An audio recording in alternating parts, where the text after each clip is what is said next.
জুলাই গণহত্যার বিচারের খবর জানবো এবারে। সেখানকার সবশেষ আপডেট নিয়ে আন্তর্জাতিক অপরাধ ট্রাইব্যুনাল থেকে যুক্ত হচ্ছেন সহকর্মী সৈকত সাদিক। সৈকত, শেখ হাসিনা ও 16 আসামিদের নিয়ে ট্রাইব্যুনাল আর কি জানালো? এছাড়া চিফ প্রসিকিউটর তাজুল ইসলাম সাংবাদিকদের কি জানিয়েছেন? অদিতি, ইতিমধ্যে কিন্তু ট্রাইব্যুনাল আজকে শুনানি হয়ে গেছে, যেহেতু দুটি গুরুত্বপূর্ণ মামলা, জুলাই আগস্ট গণ আন্দোলনের সময় যে গণহত্যা সংঘটিত হয়েছিল সেই ঘটনার দুটি গুরুত্বপূর্ণ মামলা। একটিতে ছিলেন পতিত আওয়ামী লীগ সরকারের সাবেক প্রধানমন্ত্রী শেখ হাসিনা, যিনি এখন ভারতে অবস্থান করছেন। তার বিষয়ে প্রসিকিউশনের পক্ষ থেকে আদালতে আজকে তদন্তের অগ্রগতি প্রতিবেদন জমা দেওয়ার কথা ছিল। সেই বিষয়ে আদালতে চিফ প্রসিকিউটর তাজুল ইসলাম তিনি জানিয়েছেন যে শেখ হাসিনাই এই মাস্টার মাইন্ড ছিলেন এই জুলাই আগস্ট গণহত্যার ঘটনার। এই ঘটনার পাশাপাশি গত 16 বছরে তিনি ক্ষমতা থাকার পর কি কি অপরাধ করেছেন সেই বিষয়েও কিন্তু আজকে আদালতে তুলে ধরেছেন। বিশেষ করে গুম কমিশন, এই অন্তর্বর্তী সরকার গুম কমিশন গঠনের পরে একটি রিপোর্ট অন্তর্বর্তী সরকার কাছে জমা দিয়েছেন। সেই রিপোর্টে বেরিয়ে এসেছে কিছু অংশ যে গুমের ঘটনায় শেখ হাসিনার সরাসরি সংশ্লিষ্টতার কথা পেয়েছে। এর পাশাপাশি র্যাব বিলুপ্তির কথা, যেহেতু গুম কমিশনের ঘটনায় শেখ হাসিনা জড়িত রয়েছে, সেই বিষয় নিয়ে গত 3 দিন পত্রিকায় কি কি প্রতিবেদন বেরিয়েছে সেগুলো কিন্তু আদালতে উপস্থাপন করেছেন চিফ প্রসিকিউটর। এর পাশাপাশি জুলাই আগস্ট গণহত্যার ঘটনার আরও অধিকতর তদন্ত প্রয়োজন, সেই বিষয়গুলো তুলে ধরে আরও 2 মাস সময় চেয়েছে চিফ প্রসিকিউটর ট্রাইব্যুনালের কাছে এবং আদালত তা মঞ্জুর করেছে। পাশাপাশি আরেকটা বিষয়, যেহেতু তিনি ভারতে অবস্থান করছেন, তাকে ইন্টারপোলের মাধ্যমে ফিরিয়ে আনার ব্যাপারে চিফ প্রসিকিউটর আইজি বরাবর একটি চিঠি দিয়েছিলেন। 1 মাসের বেশি সময় হয়েছে।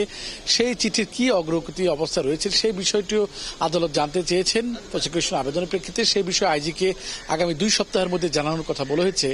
আর যেই 16 জনকে আজকে অপর মামলায়, যে মামলার প্রধান আসামি ওবায়দুল কাদের, সেই মামলার যে আসামিগণ তারা কিন্তু এখন নিয়ে যায়। পলককে দেখা যাচ্ছে, জুনায়েদ আহমেদ পলক, তিনি এসেছিলেন আজকে মামলা শুনানি কার্যক্রমের জন্য। তাকে এখন এখান থেকে কাশিমপুর কারাগারে নিয়ে যাওয়া হচ্ছে।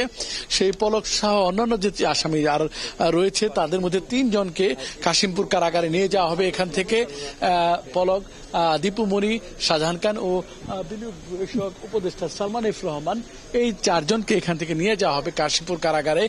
এই যে এখন শাহজাহান খান, সাবেক নৌ পরিবহন মন্ত্রী শাহজাহান খান, জুলাই আগস্ট গণহত্যার মামলা আসামি, তাকে নিয়ে যাওয়া হচ্ছে এজলাস থেকে।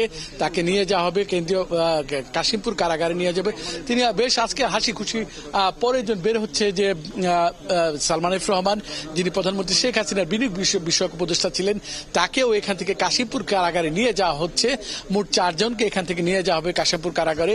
বাকি যে 11 জন রয়েছেন, যে সাবেক আইনমন্ত্রী আনিসুল হক, কর্নেল ফারুক খান সহ অন্যান্য যে রয়েছেন আসামি, তাদেরকে কেরানীগঞ্জ কারাগারে নিয়ে যাওয়া হবে।